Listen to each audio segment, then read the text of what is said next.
Welcome to Confessions of a Terrible Leader, where real leaders share the raw truth about the lessons they learned the hard way so you don't have to. Join our host, Layci Nelson, founder of Transcend Leadership Collective and former terrible leader. On this podcast, we invite you to step into the confessional and get real with the messy stories and behind-the-scenes reality of leadership. Let's get to it.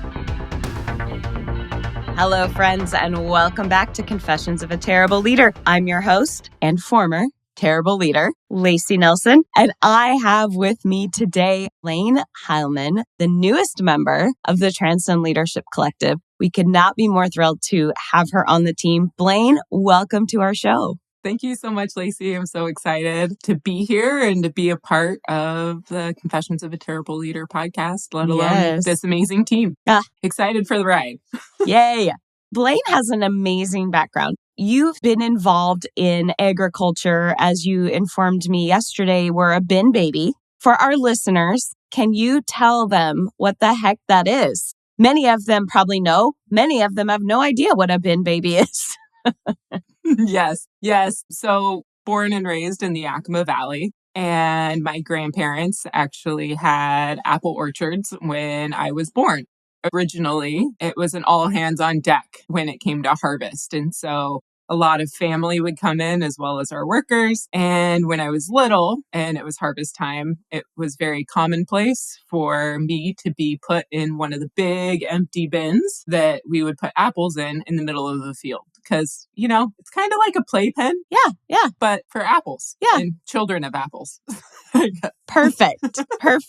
Yeah. Blaine, your background, I can't even begin to do it justice. When Blaine came on the team, listeners, she entered as our very first. She's building out essentially a sales department. She's our sales director. I am very much an amateur at figuring that out. Blaine has a beautiful background. I about passed out when she accepted the offer to be on the team. Blaine, can you share with our listeners a little bit about your journey through the egg space and just giving that insight? It's extensive, over 15 years. So please share. Yeah, it's definitely been extensive. And the funny thing in it is that even though I was a bin baby, I had absolutely no intentions of being in ag. I went to school to be a science teacher.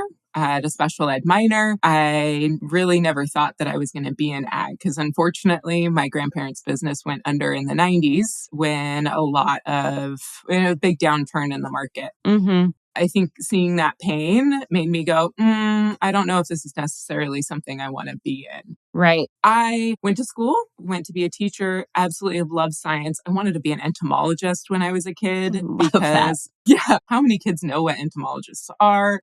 Science has always been really fascinating to me. After going to school to be a teacher, I never really found the right fit for a school. I had opportunities to go places, but during that time in education, it was focused on reading and math, not necessarily science. Science was nice to have. And so I actually ended up working with the USDA doing research. I worked with them during the summers through school, and I just ended up working with them full time. That was an amazing experience because I got to actually research the ag side of the business. I worked with entomologists. I worked with a wide range of brilliant people, but I also realized after several years being there wasn't a lot of upward mobility. And I get a little stir crazy if I'm not constantly growing, which is looking back, it's definitely a thing. And I had a mentor. Luckily, I had a mentor that was a scientist that was there that just said, "Hey, Blaine, you're bigger than this place." And an opportunity came along for me to join Rainier Fruit Company in sales and marketing. And I'd never been exposed to that side of the business in ag. So obviously a little hesitant because that's outside of my comfort zone. But I do look at that as my first pivot and going, all right, I believe in myself. I have someone here that's mentored me within the research space that's telling me, do it, make the jump. You have the capacity. What a gift to have that mentor, right? Absolutely. And to have that person that is going, yeah, we're going to miss you. You provide a lot of value with what you're doing right now, but we know that there's something greater out there for you.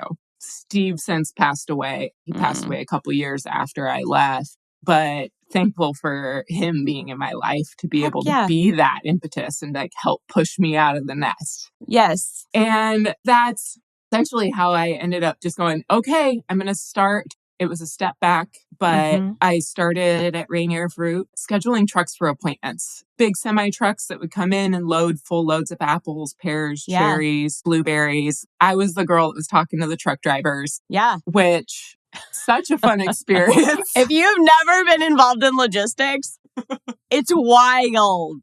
It's wild. And also, back in the day, my first job, I was a drive-thru attendant at Burger King. Oh my gosh. For night shift. And I realized that I just love to meet the wide range of people. Amazing. That would come through the drive-thru at Burger King, let alone night shift. So right. You got some interesting people. Oh, yeah. Also, in this space, you're talking to truck drivers, you're talking to schedulers, dispatchers, you're talking to a wide range of people. So many personalities. So many personalities. To me, it was fun. There was obviously the ups and downs and some like, I hope you never call back in here again, people. Right. But it was a lot of fun. And it also gave me a good view of just how what we do within the ag industry impacts so many different aspects of the industry and community. It's huge. It's huge.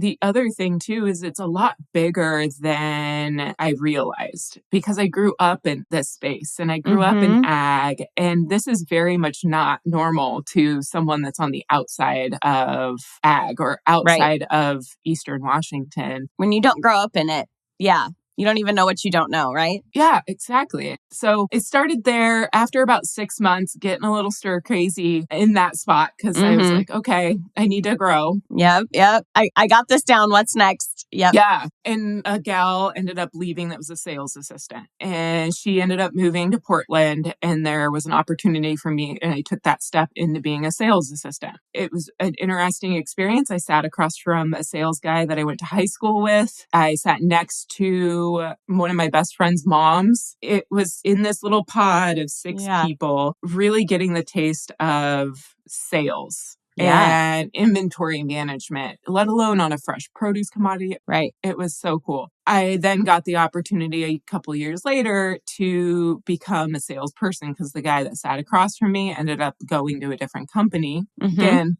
luckily, I had the president of sales that had seen, okay, there's something here with Blaine. She's grasping things quickly. She's asking good questions. Traditionally in this space, especially at that time, you would hire an outside salesperson to come in, someone that already had that experience. Right. And unknowing to me at the time, he went to bat for me saying, why do we want to bring someone in from the outside or hire from the outside or a different company when we have someone that's sitting there that already knows all of these accounts, have worked domestic and export at that time. And he was the one that pushed leadership to give me that chance. Love it. That's when I started my sales career. Yes. I would classify myself definitely up to that point as an introvert. So I tell people, because they look at me now and converse with me now, and they're like, no, that's not a thing. You're not an introvert. And I'm like, no, I say I'm an introvert that turned to an extrovert for money.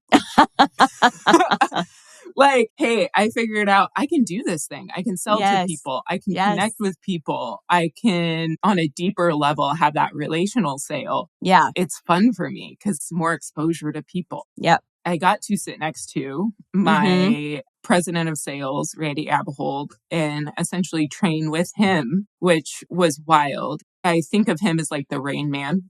Oh my gosh. Yeah. Of the ag industry. Yeah. And to be on a sales call, trying to sell someone with him next to me, just listening to the whole conversation, knowing that when I get off of the phone, we're going to unpack that whole conversation. Yep. Whew. I mean, there was a lot of days at 10 a.m. my eyes glazed over because I was just like max, like, oh my gosh. But he helped me refine my sales skills, my approaches, the ways to navigate different personalities, the ways to still show up as myself. And still challenge, but also make sure that you still had that relationship intact by the time that you got to the end. And both sides felt like they got something out of the negotiation. Yeah. And dynamics in the industry at that time, and I think still, correct me if I'm wrong, produce sales desks are usually dominated by men, right? That's Absolutely. a male-dominated profession. Yeah. Yeah. And to the point when I was sitting in the assistant's chair and I was going, I could do this job. Yeah. I had some people that were next to me within my peer group going, maybe not here. Maybe you'll have to go to a more progressive sales desk or a different company, because really there was only one other woman that was a sales person. And she was at that point in time kind of co-collaborating on accounts with a guy. So yeah. Okay. It's very male dominated at the time and still heavily male dominated industry, but happy to say 15 years later that there has been a lot of growth and recognition in the value of having women in those sales seats. Well, and I'm thinking through the pattern, 2 mentors, 2 men that were allies. They saw Blaine the whole person and everything you brought to the table. Yeah. Ultimate merit-based, right? She's got it. She's got what it takes. Absolutely. Then also you think about that and just the challenges I faced just because I was a woman. And a lot of the side comments that were said about me only getting promoted into sales because I was a pretty girl. Oh, yeah. Undertones of just trying to cut down my credibility or cut down the merits that I had because I was different. I was not the status quo. Right. Luckily for me, I think born into a challenger mentality. Yeah. If anyone's going to get put into those positions and like challenge the status quo, I wanted to be it because I knew that I could help push back against that narrative. Right. And hopefully help the future me's. Yes. Okay, this is just a sheer curiosity question. The people that would have the most to say that wasn't flattering and that was unfair statements, biased statements, were those people that were performing above your level, or were those people that were chasing you? You had the receipts that you were good at what you were doing. At that time, and it continued throughout my time, I feel like it started when they started to see I was gaining traction. Yeah. And I was coming up on their heels. You were a threat. Yeah. And that's essentially how I felt, is that I was perceived as a threat. Yeah. There were people, I mean, a lot of the sales organizations had a lot of tenure as well. Yeah. There were people that had been there for 10, 15, 20 years in those sales spots. And so who's this girl coming in here into the space? And then who does she think she is? I've been here longer. For me, it's always been about continuous learning. I want to know as much as I can. I want to build all the relationships. I want to learn from everyone and just like constantly feed me information, which in comparison to the ones that were the naysayers, I feel like they were the ones that were comfortable. Yeah. They'd already learned it all. They already knew it. Yep. Then there's me coming in here just hungry hippo. Yeah. Of give me all the information. Right. Then that reflection of going, I don't know if I like that. Yeah. It was a little jarring, but also I think a lot of those situations for me have always just turned into fuel. Yeah. All right. Okay. I see you. Yeah. That's cool. I'm just going to take this and just use it. Yep. Continue to accelerate myself through this. I'll wave as I pass you. Yeah. Yeah. Yeah. And in the end, I think it's also like, hey, I hope at one point in time, and this is how I've always looked at it too, I hope at one point in time, these people can recognize the value that I can provide. Yeah. I've always tried, and of course, failed at that plenty of times, but I've always tried to look at the situations that I've been in and go, you know what? This is a challenge. I'm going to overcome this. And yeah, this person, whoever it may be, is kind of rubbing me the wrong way right now. I really don't want to work with them or be friends with them. But also, I have my mom in the back of my head. She would always tell me, you don't have to be friends with everyone, but you have to be courteous. Yes. There's a base level of respect that you should have for other people.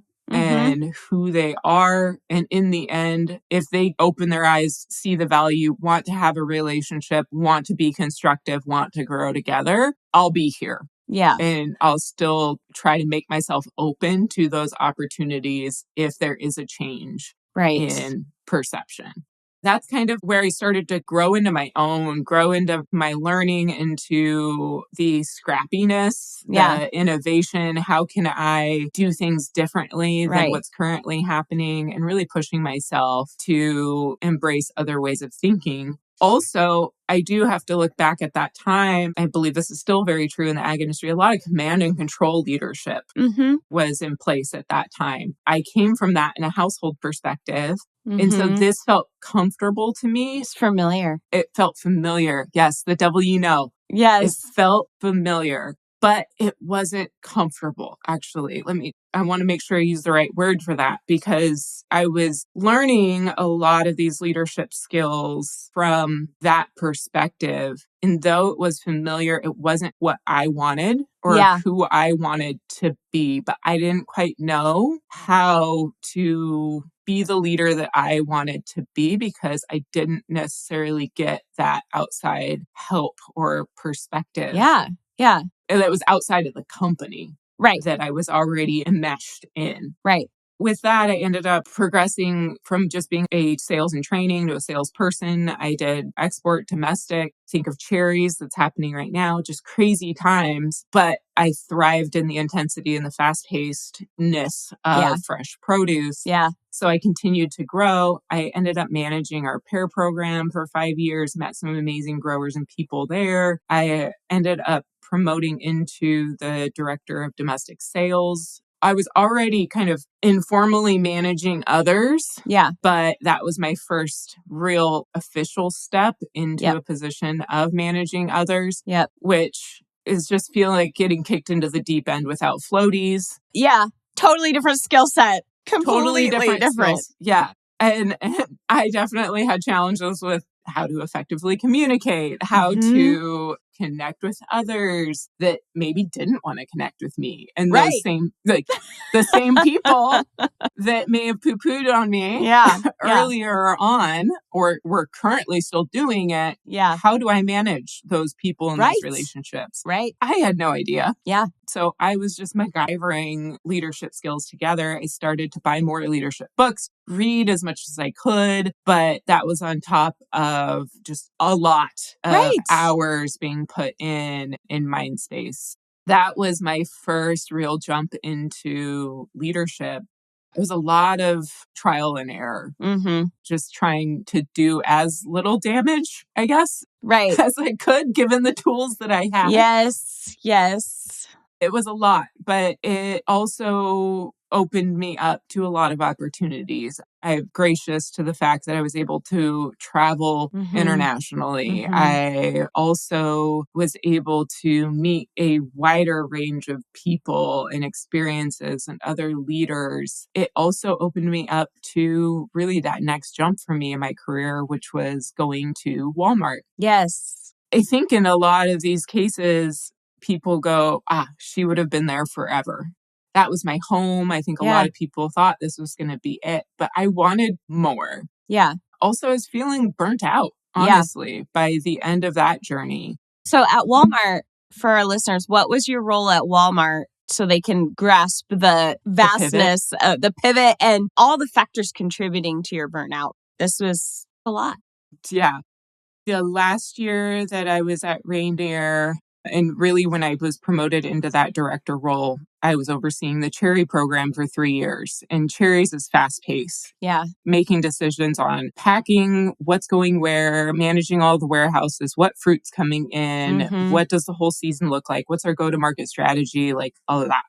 I got to work directly with the Walmart buyer here in their office in Yakima, which is global sourcing office. So they actually have boots on the ground in a lot of their major growing regions so that they can essentially maintain grower relations. Right. And be able to go see fruit, really be there to maintain those relationships and connections on behalf of Walmart US. But then when I came on, Walmart International. So they had approached me about a new position that was opening up in the office to service the international markets of Walmart. Walmart is a global company. I mean, it's number one. The biggest retailer in the world. It's literally the biggest retailer. Yeah. And most of the business was focused on the US. US is the biggest stakeholder in their global market. But they also work with Walmarts and Sam's Clubs that are in Canada, Mexico, Central America, Chile, China, as well as a partnership that was in India. Our office here that would help with sourcing fresh fruits and vegetables for this region only worked on sourcing for Walmart US. So I was going to come in and essentially help build out their international sourcing program with them. Which knowing is very new. You were probably like, yes, I want to build something. Yes, absolutely. But it was also like, yes, but Walmart from the outside perspective hasn't always been very healthy. Yep. And then I go from a company where it was in the Rainier office. It was like 80 some people. Yeah. Locally owned, family owned family to that behemoth. And I'm like, oh my gosh, do I really want to make this jump? Because I've interacted with a lot of different retailers across the US, and there's some that are great, and there are some that have some opportunities. You're so diplomatic. Yes. They could use Transcend Leadership Collective support, but it was the people and the culture that was within the small office that was here locally that made me go, okay, Blaine, if this subset of people that you got to interact with over the last few years is indicative of the greater culture within Walmart, I'm in. And I ended up going for that jump. It's another growth moment. But the funny thing is, in both of these pivots that have happened, it's been a step back, but a strategic step back, because I knew that I wanted something more. I knew something didn't feel right. I wanted to figure out how to change my work-life balance, because there was absolutely none of that in my life at that time. A lot of that self-imposed, because I didn't know what boundaries were. Right. Now, knowing challenger mentality, as little is good, a lot is better. Right. I was fully immersed in work. And that just blew up my personal side of life as well, because within the same 3 months that I was running my final cherry program, having interviews with Walmart, I was also filing for divorce and going through that process at the same time after 10 years of marriage. Yeah. It was a lot. I feel like I was ripping off all of the Band-Aids that I had really MacGyvered together over the last several years. But I don't regret that change and that pivot and that jump at all. Yeah. It was one of the hardest times at that point in my life, but one of the best decisions that I made on multiple facets of my life. That was, about 4 or 5 years ago now when I made that pivot and jumped into the Walmart side. It was a lot of fun. It was a lot. Yeah. It was a lot. I mean, it was, again, the international side of sourcing was in its infancy. They had really started to launch the international side maybe 3 years prior with a really small group. Yep. But it was very entrepreneurial, like, hey, go out there, go create. Just do what you need to do. Create the systems that you need to create the relationships. Yep. Because in the end, for me, I was still in sales, but I was selling my services to each one of these international markets, let alone in Spanish in some cases.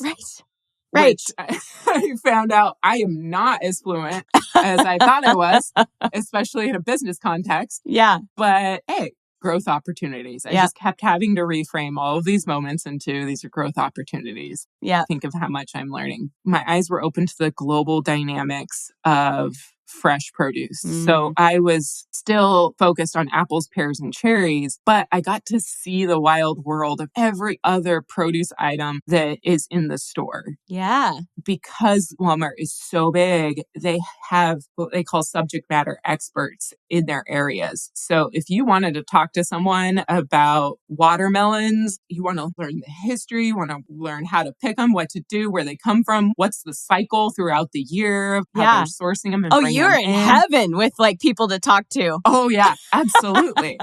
And I'm watching like blueberry trends just because I had the past working in blueberries, but also just have always had a love for health and fresh produce. It was just the coolest Tetris puzzle ever to watch, because I think a lot of people, what they take for granted is that 20 years ago, you wouldn't find a blueberry in a store in the winter. Right.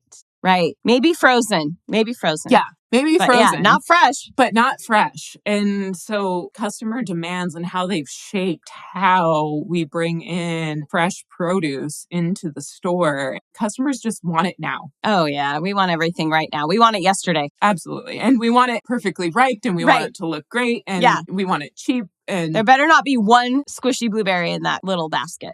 Yeah. Yes. Yeah. But make it happen 365 days a year.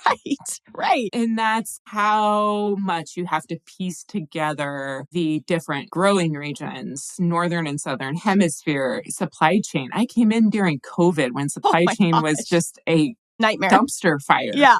Trying to get fruit into other countries or into the US and those challenges. It was fun. It was a really fun experience and I absolutely loved it. One of the biggest things I came out of Walmart with was a true appreciation of leadership.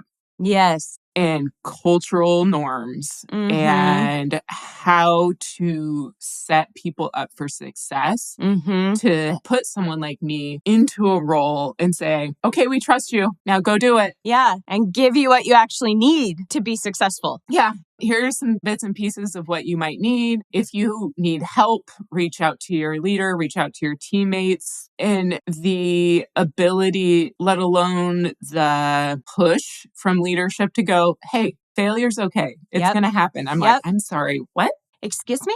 Excuse me? What do you mean? Failure for me has always been a bad thing. Right. Throughout my whole life, up until that moment when I came into Walmart and being told, no, just make informed decisions, use the data that you have. Yep. If you believe that this is the right next step and you're being smart about it, do it. And if you fail, okay, fail fast, learn from it. Yep. What worked? What didn't work? What are you going to do next time? Yep. And how you could accelerate that process and that flywheel into, okay, it didn't work, but here's what did work. Here's how I'm going to approach it next time. Here's the pieces I'm going to keep from the scrap metal. Yeah. Yeah. And not, I have to sit here and wallow in self-pity. Right. Because it didn't work. Nope. Just, okay. Yeah. Recognize that's it. I'm going to work on this next time and move on. The project failed. You are not a failure. Yes. It sounds like that's when that clicked for you. Oh, I'm actually expected to try enough things that I'm going to have to get something wrong, just sheer statistic wise. Yeah. So many of us high performers, when we can get set free from that and realize, oh, failure is part of it. And it's not a reflection. I'm not a failure. The project flopped. And that's a part of the learning. That's actually winning if you're playing it smart in the long game, because you're trying enough things to figure out what works and doesn't work. Yeah. Yes. And that it's a part of the learning process. And so as much as I've been a learning fanatic in my life, that was the one piece that I hadn't connected, is that failure is a part of that learning process that you love and that you value so much. Like you said, that unlock was just like another moment of rocket fuel to go, okay, I can do this. Yeah. And I can put myself out there and I can take bigger risks, calculated risks, smart risks, but I can do that. And there's always the learnings if it doesn't go right. Even if it goes right, what are the learnings? Yeah. How could I share what I learned, good, bad, or ugly, with the rest of my team who's also working in these other areas of the business?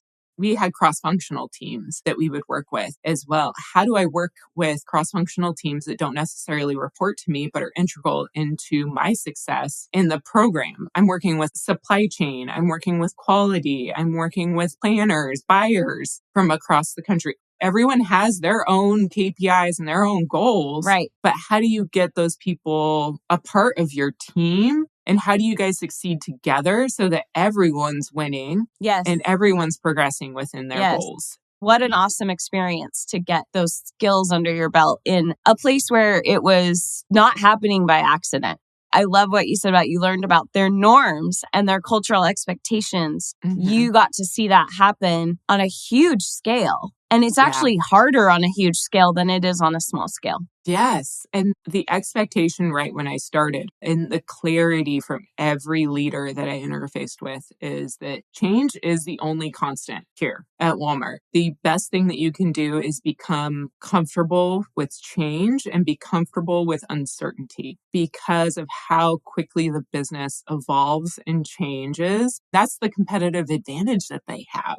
That ability to pivot and change and to navigate through uncertainty. Yep. If you're not going into fight, flight, or freeze, you're making progress. Yes. And you're moving forward. And it's just all about continuing to move forward, even if it's just one step at a time. Yep. It was a huge mindset shift for me. Yeah. I loved it. And to the point I became one of their culture champions within the organization. So I was able to take trainings in DEI and I was able to help kind of champion that overall culture, and psychological safety is where we really started to dig in about people first. Yeah. For Walmart, we're people. I still bleed blue. I feel like they're good at what they do. She still says we, and that wasn't even her last stop before we got her. Yes. Yeah, they do a really good job at it. Even my partner is like, surprising how pro Walmart you still are after you left years later. But it's the cultural side. Yeah. It is putting people first. It's people first, tech powered. We know that we're coming into more and more tech, but people is the core. Everything else is a supporting character. Mm-hmm. That is how they attracted the right people to the organization. But also, when you had a person that didn't think that way, it was a self-weeding garden. Yeah, they didn't like it there. They didn't like it there, or they stuck out like a sore thumb. Yeah. One of the things that I really appreciated about that as well is that you really could tell. You could tell who was there, who's aligned to the culture and the values of Walmart and who wasn't. Then figuring out how to navigate that. Of course, with all of that said, there was an opportunity that then came up for me to, again, pivot and join. And as much as I loved Walmart, the culture, the teams, the people that I got to work with, I can't rave more about. There was an opportunity for me to come back, I would say, to my roots, and that was to the grower and sales side of things. That was presented to me. Gosh, I look back now, I'm like, yeah, it was about 1 year ago when I started. But at Sage Fruit Company, there was an opportunity to come in as president of sales of Sage Fruit. Not only was it coming back into my roots and working with growers and selling, which I've always seen as integral and as the lifeblood to our valley. That's how I looked at what I did, was every box that I could sell and every dollar I could get could directly go back into the valley that I grew up in and have had the pleasure of living in. And it was with actually the first CEO, going back to the just male dominated industry, first female CEO in Washington Apple industry, Nicole Gordy. For me, it was all right. I'm going to do this. I'm doing this. Now here we are. In 90s was another big downturn in the industry, and I jumped back into it. And a lot of people go, why did you do that? This isn't the healthiest industry right now. It's a lot of oversupply, a lot of challenges. A lot of shifting. Why would you jump back in, especially from Walmart, where you could kind of, I don't want to say do no wrong, but you were a sourcing person and a buyer for Walmart. You had a pretty sweet gig.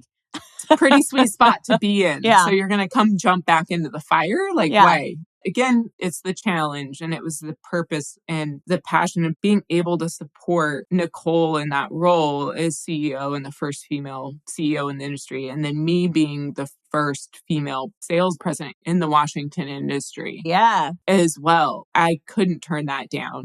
Of course, timing. I would never recommend this or do this again, but jumping into cherry season, literally a year ago, 1 week after cherries started, taking over a whole team and program and customers right in the thick of it. I loved the team. I loved the culture that Sage had already built. And there was such a solid foundation there that I had seen so much correlation between my time at Walmart and how I wanted to be a leader within the industry was reflected at Sage, and was really an awesome base and starting point. I wanted to make that a reality. They're a very people forward company. It was how can we support our people? What can we do with flexibility? You had a vision. You had a vision. Yes. Yeah. And I wanted to support that and grow that into a sustainable company and show others within the fresh produce industry that it's possible. Yeah. It's possible to care about your people. It's possible to be flexible and still knock it out of the park. And I'm happy to say that our cherry season, even with me jumping in, it was a team dynamic. I never felt so supported by the wide range of people within the office and helping step up and take on things that I needed to learn or do, but also help guide me and give me information. And that there was no like, this is my stuff. I can't share this with you at all. It was, let's help each other get through this as a unit. Yep. We killed it. We killed it on our cherry returns that year. And even amid all the chaos and everything, it was like, this is working. It's working. Yeah. And then unfortunately, dun, dun, dun, dun, dun. Considering how payments go out to growers every year, the prior year was a really, really hard time when it came to grower returns on apples, specifically because of an oversaturated market of Honeycrisp that was out there that really pushed everything down. And there was a big volume. That's when the cracks really started. It ended up turning into 2 out of the 5 warehouses that we sold for. And as we were vertically integrated, made the decision to leave and go to another marketing company. This wasn't something that was new. We had just watched another really large sales and marketing agency a year prior go through the exact same thing as they dissolved, and a lot of the warehouses that they represented joined other sales and marketing groups. And so you're very much in the era of consolidation and a lot of survival mode. Yep. And a lot of growers, warehouses just going, I can't stomach losing more money for a second or third year in a row. We need to find something else. Yep. As much as the like, this isn't you, this isn't Nicole, this isn't, this current group, it still stung. Oh, heck yeah. Yeah. It was a lot of grief. Of that vision that we had really, we saw with such clarity and it was possible, but all we needed was time. And you didn't have execute. That. Yep. And we didn't get the opportunity of time. Mm-hmm. Another big learning experience, one that I look back on, because when you're in the thick of it, you're like, oh my God, what is going on? Yeah. Grateful for, because that's when I got to hire you. That's how we met.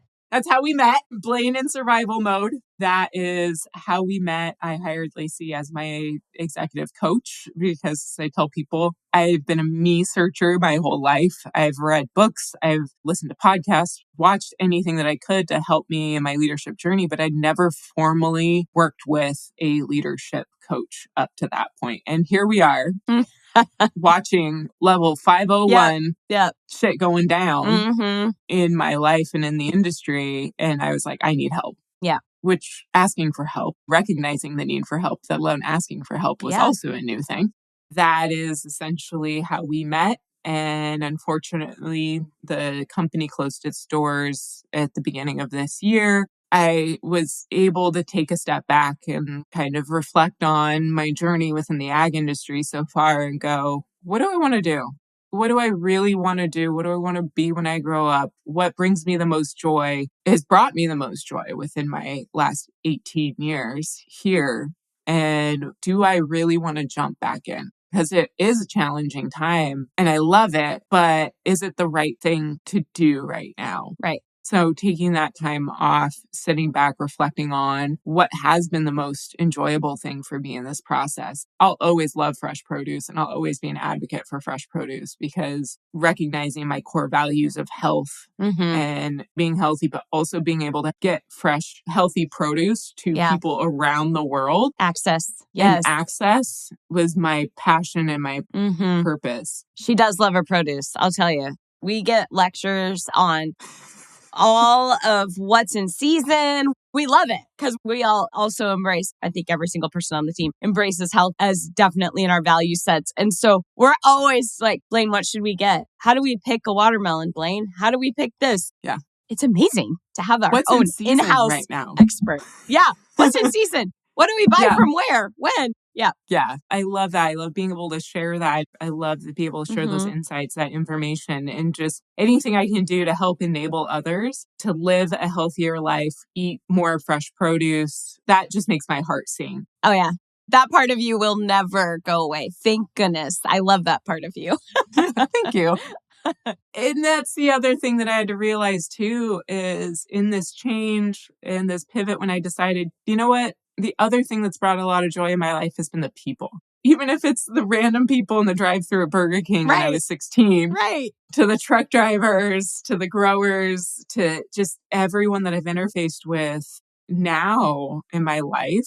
I've just loved the people. Yeah. I've loved hearing their stories, understanding their culture. How did they become who they are today? Even when I've been traveling, meeting random strangers, asking all the questions. I just love to meet and know people, and then let alone help them grow and help enable them to be better in whatever facet of their life they want to be better in. That to me was that recognition of, yes, there's produce, but it's been more about the people. Produce was the vehicle. Produce was the vehicle. And produce is always so relational. Yes. And you had to have those relationships with others. Some people will make it transactional. Right. But if you want to be successful in that industry, it's about relationships and being able to build them. That is essentially that moment where I went, I want to make a change. Yeah.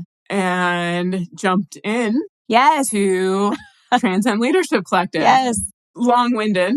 I love it. Journey, I love it. But I also realized I can still be a part of the fresh produce industry. I can still influence the fresh produce industry. I can still help a lot of these companies of which I've worked with, but it's going to be one step removed. Yep. And actually, that's what I also realized is I don't want to go into just one fresh produce company. I want my impact to be bigger than that. I want to be able to help the whole industry and multiple companies. Yep. And really looking back at my career, I want to help bring leadership skills, tools, strategy to all of these companies that need it and are willing to say, I need it and recognize that need.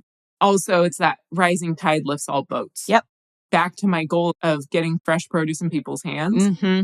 You know how I can do that? I can do that by helping leadership teams within this space be better leaders. Yes. To have an engaging presence, to be a leader that's worth following, to have cultures where they have acceptance, respect, and trust, that they can have healthy conflict, that they can have honest communication. If they can do that, then I see them succeeding as a company, which in the end will only sell more produce. Yes. Which will only I want it to be that self-fulfilling prophecy. Yes. But I want to touch as many companies as I can. Yes. In that process. I love it. And here That's she is. essentially how I got here. Long-winded story, but this is how I got here. I love it. I love your long story. And I am so beyond happy for our whole valley and for not just the valley. I mean, we serve people all over the United States. Happy to go international as well. And listeners, one of the things Blaine is learning how to do, in addition to being in the sales director seat and building us out this whole piece of the business we just haven't had yet. It's exciting to be at this growth phase. She's also learning how to facilitate strategic planning and using the frameworks that we use. And with your background and your experience and your level of expertise and just exposure, you are already a tremendous asset to have in the room, guiding people through the process and asking the great questions. And you'll know you have a really good facilitator. Listeners, if you are working with someone, if they're telling you what to do, that's not a facilitator. A great facilitator knows how to ask the right questions to get the information that you have. So it's your vision that's actually being crafted, not the consulting firm that came in and had a vision that they give to you. That's not going to have nearly the same level of stickiness nor success in the organization. And so Blaine is now in the process of getting trained to ask all these great questions to pull out the information. And Blaine, your background already, I'll sit with her in rooms where she's observing and she's partaking in some of the training as she's learning with me, facilitating. And already I'm learning from you with the depth of questions. I'm like, ooh, that was a good one. That was a good observation. I'm just so excited for all of our clients and future clients and organizations and the people that they work with that you're, yes, sales director plus your sales director. You're already getting equipped to facilitate strategic planning and definitely executive coaching in your future as well. When she said yes to us, I about fell over because as you heard from her background, you had so many options. You are at the point in your career you can write your ticket, which is great. Amazing. And we don't take that for granted here at the Transcend Leadership Collective. So with all of my people, I hold them with an open hand. I don't know how long we're going to get a keeper, but don't miss out on her while she's here. So thank you. And in the end, I absolutely wrote my own ticket. Yeah. And that's the beauty in it is that I did get to write my own ticket. Yeah. And I'm so excited to be able to be a part of this organization because it just oozes the values that I have found, especially within these last 5 years, to be so aligned with who I am and who I want to be as a leader. Because I'm still learning. I'm still growing. We all are. Me too. And the more that we can connect and find our people that have those aligned values that we can grow together with, that's what has me so excited is being able to continue my growth journey, but then also being able to help others with theirs. Because man, if in that first time that I got put into a manager position from being an individual contributor, I was given even just a quarter or a tenth of the tools that we have here within this company. Oh man, how my journey could have been radically different. And with likely a lot less pain. That's our hope. Yeah. Our hope. Yeah. My hope would be that it would come with less challenges and pain. But in the end, I look back, things happen for reasons. And I'm here because of a lot of those challenges and opportunities that I've had throughout my life. Yeah. Would never change that. Yeah. But if I can help get ahead of it for future leaders. And get these tools in front of them. Yes. Current and future leaders. How much better some people's lives could be. Yes. The leaders and the people that report to them, right? Everybody. Yeah. It makes it better for everyone. Yeah. Leadership skills and tools aren't just for the leader.